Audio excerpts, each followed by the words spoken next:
Boa noite, pessoal. Sejam bem-vindos aí ao nosso segundo dia da Semana da Soja.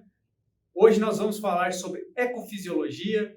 O professor Gil vai abordar esse assunto de forma brilhante, vai costurar os pontos. A ecofisiologia, então, ela trata, né, é a ciência que trata principalmente da planta e do manejo, né, essa relação planta-ambiente. Hoje, para vocês terem uma ideia da densidade desse assunto, no nosso curso Soja 100, esse assunto é abordado em quase 4 horas. Né? Então, para vocês verem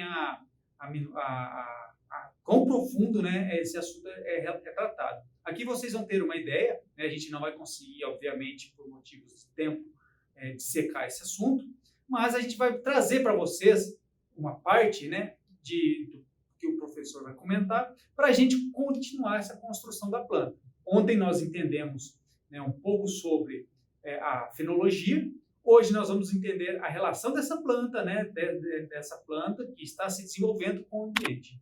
Espero que vocês gostem do curso da aula de hoje e vamos nos falando. Espero encontrá-los aí no final. Essa ecofisiologia terá o seguinte roteiro ao longo das próximas apresentações.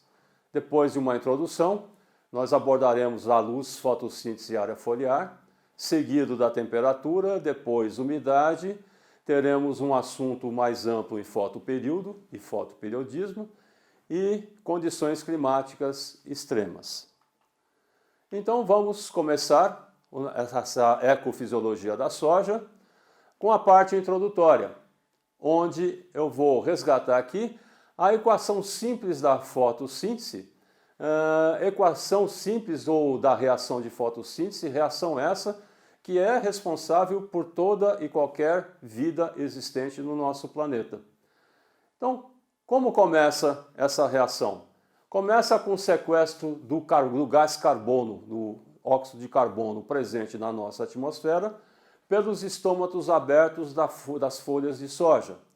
E, juntamente com a água que vem do solo, pela hidrólise da água, carbono, oxigênio e hidrogênio, que são os elementos básicos e primários da construção da massa seca vegetal, eles reagem na presença da clorofila, que processa a energia luminosa, o fóton de luz, que através da radiação solar atinge o dossel da cultura e transfere essa energia química para compostos orgânicos da classe dos açúcares, genericamente chamados de fotoassimilados ou fotossintetatos.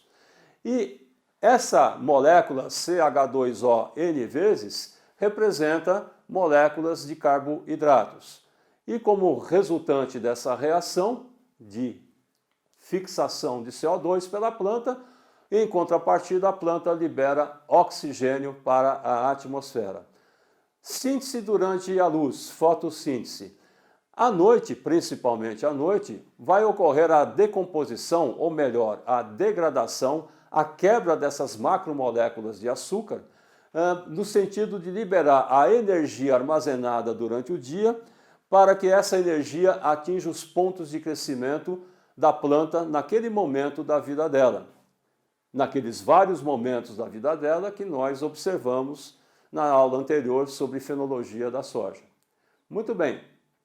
E o que ela vai fazer com essa energia e com essas matérias-primas chamadas carboidratos?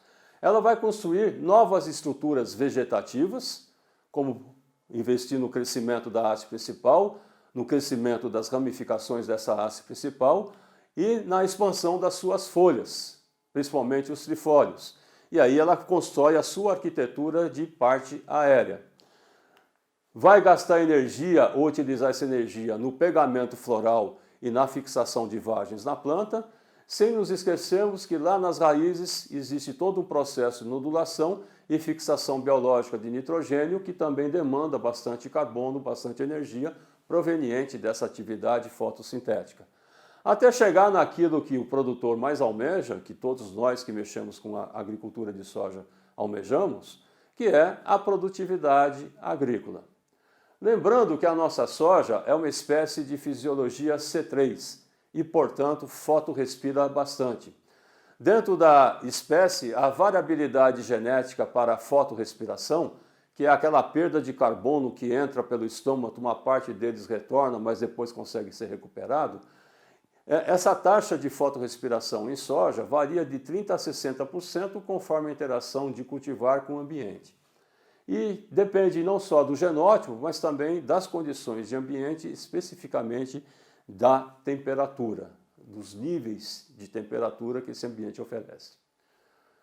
Muito bem, da onde vem essa produtividade? Então, aproveitando o circuito metabólico proposto por o pesquisador Nazirov, em 1978, que virou um roteiro clássico para os fisiologistas e ecofisiologistas do mundo, a produtividade de uma planta, a produtividade de uma cultura, ela é resultante do saldo líquido da fotossíntese, ou da fotossíntese líquida, cujos carboidratos serão particionados pela relação entre fonte e dreno para os pontos de crescimento mais ativos naquele momento da vida da planta. E da onde vem essa fotossíntese líquida? Ela vem da fotossíntese bruta, que é o total de massa seca através do sequestro de carbono que a planta consegue estruturar num dado momento do seu ciclo. E essa massa de carboidratos bruta, ela vai ser respirada pela própria planta e a respiração, a energia da respiração vai ser utilizada para atender os novos pontos de crescimento dessa planta e para fazer a manutenção do crescimento já adquirido por essa planta. E parte é fotorrespirado por ser uma planta de fisiologia C3, mas esse carbono depois ele vai ser recuperado. Pois bem, para que a planta faça esse papel de produção bruta via fotossíntese, bruta de massa seca, ela precisa investir no seu crescimento e desenvolvimento, através da constituição da massa ou da estrutura de cloroplastos, que efetivamente vão processar os fótons de energia da luz, e à medida que a planta cresce e desenvolve, ela também incrementa a sua área foliar, que é extremamente importante na interceptação da luz para que haja a produção da fotossíntese bruta. Tudo isso gera ATP e há consumo de ATP, a moeda energética da vida, e tudo isso vai girando, vai ocorrendo desde que haja água no sistema. E essa água é proveniente da solução do solo, absorvida e acendida na planta pelo sistema xilemático e junto com os nutrientes, nitrogênio, fósforo, enxofre, vão ser anexados àqueles carboidratos, gerando uma série de substâncias intermediárias no metabolismo da planta, proteínas, aminoácidos, lipídios e outras substâncias que vão participar desse metabolismo de crescimento do vegetal. Então, os nutrientes são essenciais para que isso ocorra, para que ocorra esse crescimento, e à medida em que ela aumenta a estrutura de copa, ela vai aumentando a sua capacidade de interceptar a luz e a sua eficiência fotossintética, ou seja, de aproveitar melhor o carbono que ela sequestra e investir esse carbono na fotossíntese bruta. Aquilo que é perdido pela fotorrespiração, em algum momento consegue ser reassimilado pela planta. Pois bem, veja que a tela já ficou mais preenchida com uma série de componentes, todos relacionados diretamente ao metabolismo vegetal, metabolismo do crescimento e desenvolvimento. Tudo isso, naturalmente, tem regulação gênica. Existe toda uma regulação da expressão gênica e esses genes vão determinar para que aquele meristema entre atividade, para aquela reação química ocorra, enfim, todo o crescimento e desenvolvimento metabólico de uma planta é regulado geneticamente. E a ativação desses genes é modulada pela ação interna dos hormônios da planta. Os hormônios de crescimento e os hormônios reguladores de crescimento, auxina, giberelina, citocinina, toda aquela turma de hormônios que a gente já conhece e que tem ação direta regulando o crescimento vegetal. Ok. Tudo isso que nós vemos, toda essa maquinária metabólica, vamos dizer assim, ocorre dentro da planta. Mas essa planta, ou a lavoura, que é uma comunidade de plantas, ela se encontra num dado ambiente de produção. E esse ambiente de produção, ele é constituído por elementos vivos, os bióticos, e elementos físicos não vivos, os abióticos. E é com esses, os abióticos, que nós vamos dar atenção a partir de agora. Por quê? Porque todo esse metabolismo é fortemente influenciado pelos fatores ambientais, os fatores de crescimento presentes no ambiente, que em ecofisiologia nós chamamos de fatores externos flutuantes. Por quê? Porque cada fator desse, luz, qualidade, duração, temperatura do solo, do ar, umidade na atmosfera, no solo, são fatores que variam todos os dias e variam dentro de um dia ao longo da evolução desse dia terrestre. Como eles são continuamente variáveis, as plantas estão sujeitas a essas variações, ora respondendo positivamente, ora respondendo fisiologicamente do ponto de vista negativo. A parte da fisiologia que estuda a reação da planta a essas ações variáveis dos fatores de crescimento do meio, nós chamamos de ecofisiologia vegetal. E quando nós aplicamos a ecofisiologia vegetal ao conhecimento ou ao estudo de uma planta, de uma espécie cultivada, então nós estamos falando da ecofisiologia agrícola ou da ecofisiologia da produção agrícola. Então Larcher, a principal referência no mundo como ecofisiologista, nos entregou essa curta e objetiva definição do que é a ecofisiologia vegetal. E a aplicabilidade desses conhecimentos no dia a dia da produção vegetal é muito útil porque nos auxilia a interpretar melhor as complexas interações entre a planta e o ambiente, genótipo e ambiente, e o trinômio mais complexo de interações que envolve a planta, o ambiente e o manejo agrícola, uma vez que nós, através de uma série de tomadas de decisão, exercemos também efeitos sobre as plantas via manejo da produção. Então, esse é o escopo, esse é o principal foco da ecofisiologia agrícola e a partir de agora a gente vai observar ou vai caminhar por esses fatores externos flutuantes passo a passo. Lembrando que no estudo de ecofisiologia ou na abordagem de ecofisiologia nós partimos de uma premissa importante. Se nós vamos considerar agora a luz e a fotossíntese, então nós partimos do princípio que os demais fatores, como fotoperíodo, temperatura e umidade, se apresentam favoráveis ao crescimento do vegetal. Então, partindo dessa premissa, vamos ver algumas considerações a respeito da luz com a fotossíntese e a área foliar da cultura ou da planta. Vamos lá. Se nós pegarmos uma folha isolada em ambiente controlado e iluminarmos essa folha num sistema de iluminação crescente, nós vamos observar que a taxa de crescimento dessa folha, expressa por grama de matéria seca por centímetro quadrado de folha por dia, tem um crescimento proporcional e linear com o aumento da interceptação da energia luminosa. Então, em uma folha isolada, a resposta esperada é linear, como nós observamos nesse gráfico. Mas a planta é uma comunidade de folhas e a lavoura é uma comunidade de plantas. Então, a evolução da área foliar, ela é exponencial. Uma parte dela é reta, retilínea, e depois ela vira para uma fase curvilínea, ou seja, indicando que a área foliar cresce com o passar do tempo até um certo ponto, a parte do qual se estabiliza e depois tende a declinar.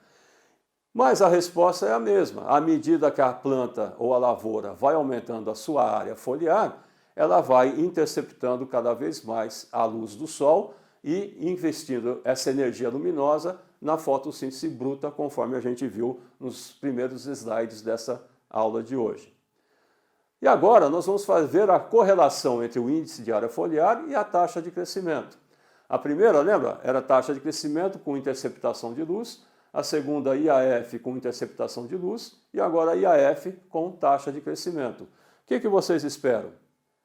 À medida que ela aumenta a sua capacidade de interceptar a luz, ela vai aumentando via aumento de IAF, ela vai aumentando a sua taxa de crescimento. Linear? Não, porque agora não é uma folha isolada, e sim uma planta, que é um conjunto de folhas, e o que mais interessa para nós é uma comunidade de plantas que representa a população de plantas naquela área de produção vegetal. Então, é uma resposta quadrática, como a gente observa nesse gráfico. Ou seja, vai crescer, acompanhando a evolução fenológica da soja, atingir um auge, estabilizar durante alguns momentos e depois vai declinar. Voltamos àquele gráfico do IAF versus interceptação de luz. Vocês devem ter observado que lá em cima, na figura, na curva, tem um pontinho que se destaca. Esse pontinho, ele representa um conceito em fisiologia vegetal pertinente ao IAF crítico ou IAF ótimo. O que é o IAF crítico ou IAF ótimo? É um nível de área foliar que a lavoura atinge, em que a folhagem dessa lavoura consegue interceptar 95% da radiação solar incidente sobre o dossel. Não é aquela radiação incidente na estratosfera da Terra, não. É a que passa por toda a atmosfera e chega no nível do dossel foliar da lavoura, ok? Então, aquela área foliar que consegue interceptar 95% da radiação solar incidente na folhagem da lavoura, essa área foliar corresponde ao índice de área foliar crítico ou ótimo da cultura. Em soja, as pesquisas nacionais e internacionais chegaram a uma faixa comum entre 3,8 e 4,3. O que? 3,8 a 4,3 metros quadrados de folha, de superfície foliar, por um único metro quadrado de superfície de solo ocupado por essa folhagem. Isso é a relação que nos dá entre superfícies de folha e de solo, que nos dá o índice de área foliar. Muito bem, arredondando, 3,5 a 4,5, ok? Fica mais fácil para a gente lembrar. Vocês lembram do tipo de crescimento determinado e indeterminado? Vamos fazer algumas considerações sobre a distribuição de folhas ao longo do perfil do dossel de uma cultura com determinada e indeterminada. Antes, aproveitando a imagem de um dossel de cultivar determinado, com tipo de crescimento determinado, gostaria de lembrar ou relembrar o seguinte, aproveitando aqui o pointer, a radiação solar que chega nesse dossel de folha tem raio de luz que vai chegar aqui e refletir. Chega a onda curta, reflete onda longa para a atmosfera. Tem raio de luz que vai chegar nessa folha aqui, ou nessa folhagem, e vai ser absorvida pelos cloroplastos dessa área foliar. Outro raio de luz vai conseguir passar pelo ponteiro, pelas folhas do ponteiro, e atingir em cheio uma folha aqui do terço médio e, eventualmente, do bacheiro, dependendo do estádio de desenvolvimento dessa cultura. Quando ela estiver mais nova, é mais fácil de um raio solar atingir o bacheiro. Vai ter raio de luz que vai bater nessa folha e trespassá-la, fazer um fluxo translaminar e sair por baixo. E um monte de raios solares que vão refletir internamente nesse dossel, se transformando em radiação difusa. Então, um dossel foliar, ele está banhado por luz, por vários comprimentos de onda. E a distribuição de folhas nesse dossel vai determinar o aproveitamento dessa iluminação. ok? Então, nós aprendemos que os cultivares com tipo de crescimento determinado, em termos de superfície foliar, o terço inferior corresponde a 25% do total de área foliar que essa planta desenvolve no seu auge, 45% dessa área foliar estará concentrada no terço médio e os outros 30% no terço superior da planta ou do dossel foliar. Lembra, ela é uma planta mais uniforme e até na distribuição da área foliar, comparada à indeterminada, ela é mais uniforme, mais compacta. Então, aqui ao lado nós temos a indeterminada, lembra dela? Está aqui um tipo de crescimento indeterminado, em que, por analogia, fazendo-se a distribuição percentual da área foliar no perfil desse dossel, nós observamos que a menor parte corresponde ao terço inferior da planta, ou bacheiro, 65%, portanto a maior parte da superfície foliar se concentra na região mediana da planta e fechando 100% com 20% no terço superior.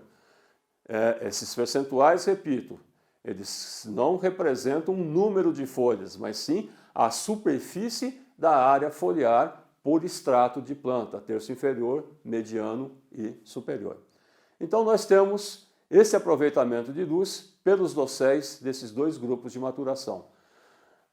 Isso vai dar diferença de produtividade? Não necessariamente, normalmente não, porque nós temos cultivares, por exemplo, precoces, determinados e indeterminados, que atingem o mesmo patamar de produtividade de grãos por hectare. Tá bem? Mas é interessante ver como ocorre a distribuição para pensarmos num arranjo populacional de plantas, para que esse arranjo aproveite da melhor maneira possível a incidência da radiação solar, que é comum e livre para todas as plantas que ocupam aquele ambiente de produção. Muito bem. No Brasil, anos atrás, ao medirem a evolução da área foliar de um cultivar precoce e determinado de soja, chegaram em condições de campo a esse valor no auge de área foliar por parte desse cultivar. Índice de área foliar 9. 9 metros quadrados de folha por um único metro quadrado de solo. É bastante folha que a soja produz, é assim mesmo.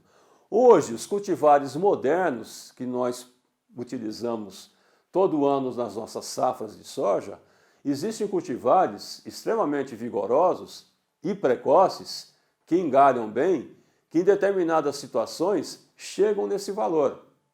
E alguns, em ambiente controlado, em casa de vegetação, chegam até a casa dos 12 metros quadrados de folha por metro quadrado de solo.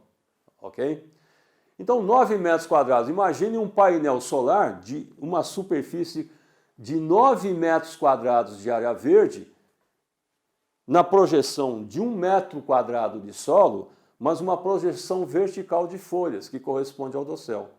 E a luz, ela vai percorrendo todo esse dossel, desviando, sendo absorvida, sendo desviada, virando radiação difusa dentro desse dossel. Então, essa figura clássica apresentada ali no livro do Miyazaki Medina é muito interessante e didática para nos mostrar o potencial de produção de folhas de uma lavoura de soja. Potencial real aplicado aos dias atuais, inclusive. Tá bem? Então vamos lá. Lembra disso da fenologia? O auge da área foliar, o máximo de folhas em termos de superfície da soja, vai ocorrer ali entre a frutificação plena e o início da formação da semente dentro das vagens. Lembrou? Vamos em frente.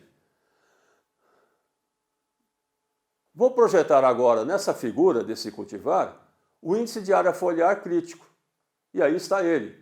Então, olhando ali no eixo do IAF, perto do total que essa soja chega a produzir de folha, aquela faixa de 3,5 a 4,5, arredondando os valores, ela fica aqui na região média-baixa, relativamente baixa, do eixo do IAF. Qual que é a mensagem, então? Espera aí.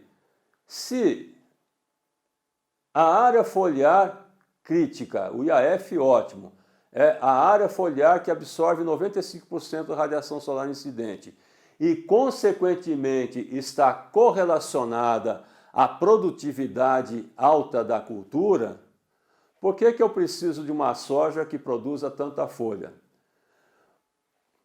Uma boa pergunta, né? Então, o conceito do IAF ótimo ou crítico, ele está relacionado à área foliar que é capaz de fotossintetizar, via interceptação de luz, a massa seca que atenda, na fitomassa geral da cultura, atenda a alta produtividade de grãos de soja. Ah, quer dizer que teoricamente bastam 4,5 metros de quadrados de folha? Sim. Mas por que a gente trabalha com cultivares que enfoliam além disso? Por questão de segurança perante alguns fatores bióticos que podem comprometer essa área foliar. Mas vamos pensar o seguinte, vamos pensar num cultivar de soja direcionado, dimensionado para ter uma área foliar exatamente no seu auge, exatamente do tamanho do IAF crítico, ali de 3,8 a 3,5 a 4,5. Projetando no gráfico, a curva de evolução dessa área foliar ficaria abaixo daquela curva do cultivar precoce real dos 9 metros quadrados de folha. Porém, o auge fenológico seria no mesmo momento. Mas por que é arriscado a gente pensar em desenvolver cultivares com menor quantidade de folhas, pensando que esse índice de área foliar atende à produtividade?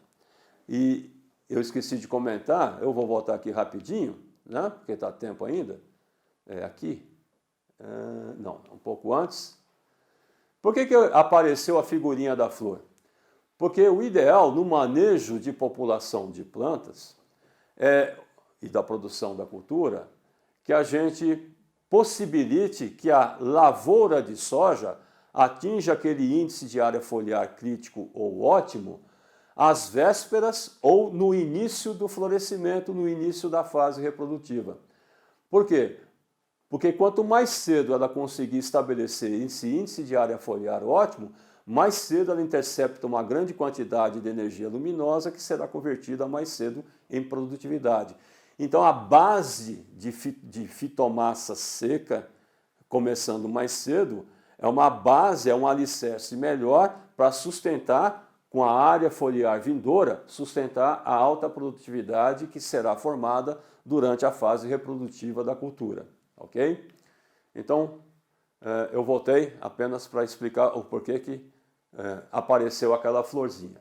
Muito bem, a gente chegou aqui. E eu estava comentando, por que não é interessante a gente fixar ou trabalhar amarrado com um limite de área foliar em um cultivar correspondente ao IAF crítico?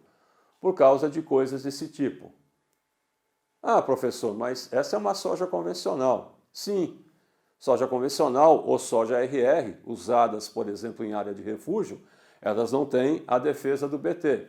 Portanto, elas estão sujeitas ao ataque de pragas mastigadoras, lagartas mastigadoras, que na aula de pragas serão muito bem apresentadas pelo colega professor Guilherme On. E se a lagarta ou uma população de lagartas detonar a folhagem de soja dessa maneira, e a gente está trabalhando com cultivar no limite, que é o IAF crítico, nós não teremos folha a posteriori para atender a demanda nutricional e energética das estruturas de reprodução da planta. Mas, felizmente, a tecnologia sempre evolui e hoje nós contamos com a geração BT, e aí vem novas gerações tecnológicas dentro desse nível de BT, que proporciona melhor resistência ao ataque dessas lagartas esfoliadoras, mantendo a área foliar sadia por mais tempo. Porém, BT é para pragas. Nós não temos a transgenia genética nos favorecendo com relação à resistência a doenças. Nós temos, sim, cultivares inox, a tecnologia inox, que dá proteção contra o desenvolvimento voraz da ferrugem asiática da soja, mas não são todos os cultivares que dispõem dessa tecnologia. Portanto, a gente deve ficar preocupado com as doenças da soja, cujos agentes causais promovem a desfolha e às vezes desfolha intensiva da planta e da cultura. Ferrugem asiática é a mais famosa em termos de agressividade, de severidade.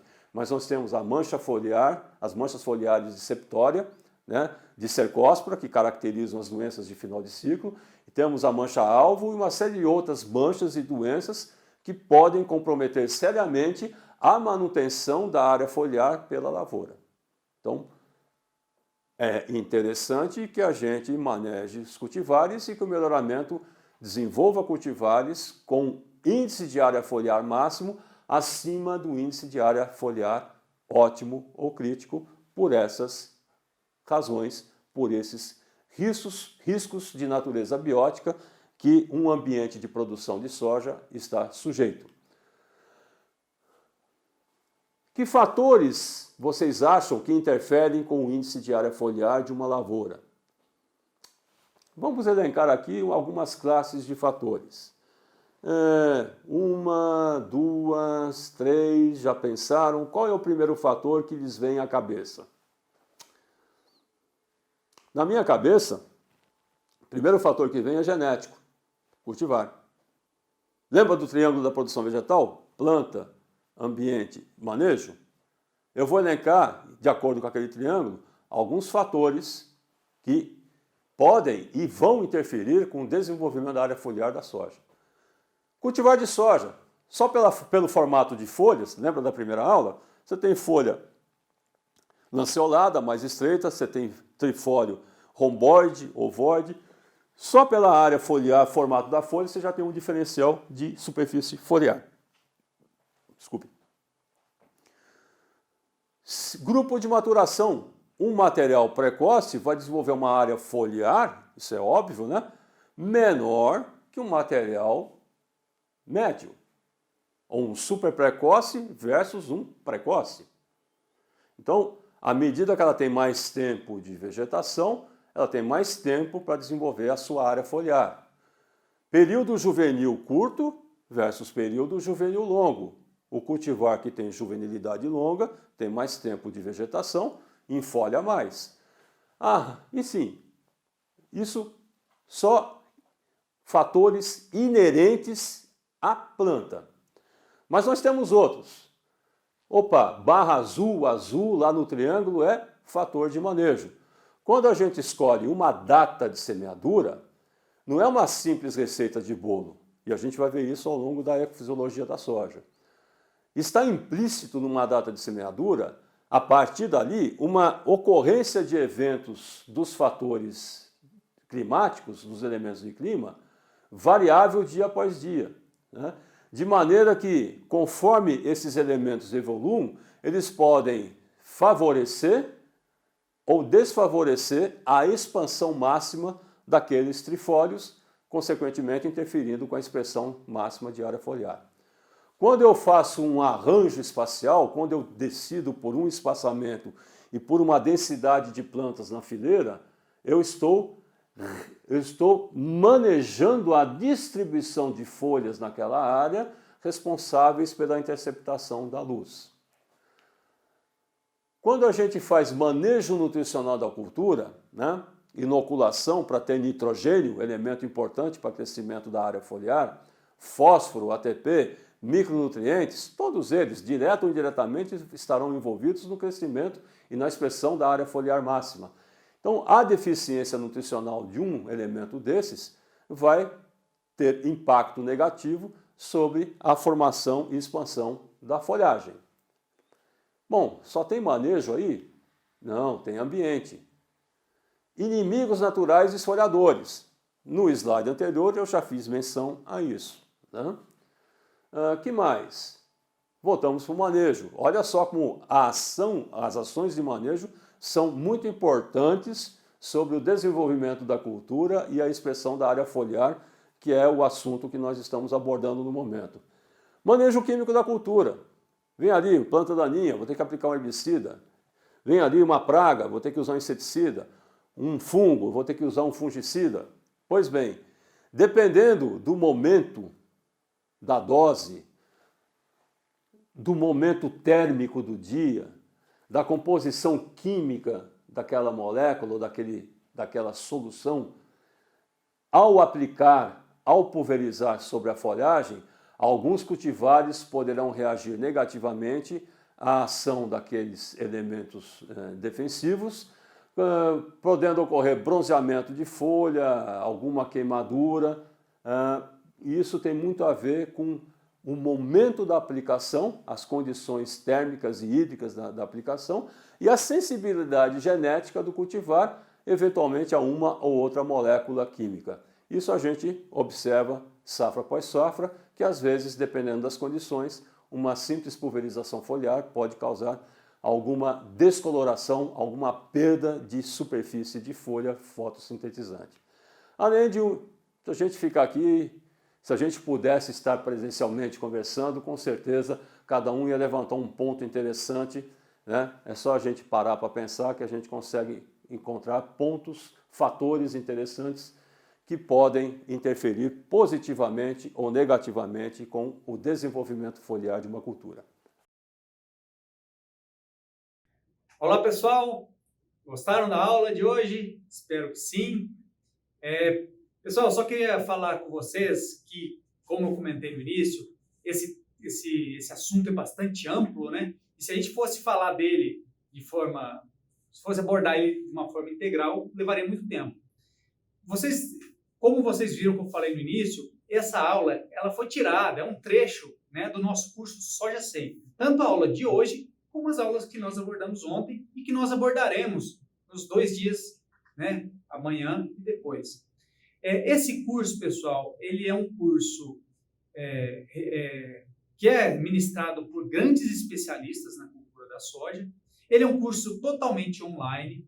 É um curso que proporciona flexibilidade para quem vai fazer, né? A gente sabe que as pessoas que atuam, né, os atores do mercado de soja, são pessoas que têm um tempo e uma flexibilidade um pouco reduzida, né? Então a gente precisa proporcionar um curso que as pessoas possam fazer, né, da forma mais adequada. Então esse é o objetivo do Soja 100, esse é o nosso objetivo aqui da AgroAdvance, trazer conteúdo relevante, prático e de forma flexível para vocês.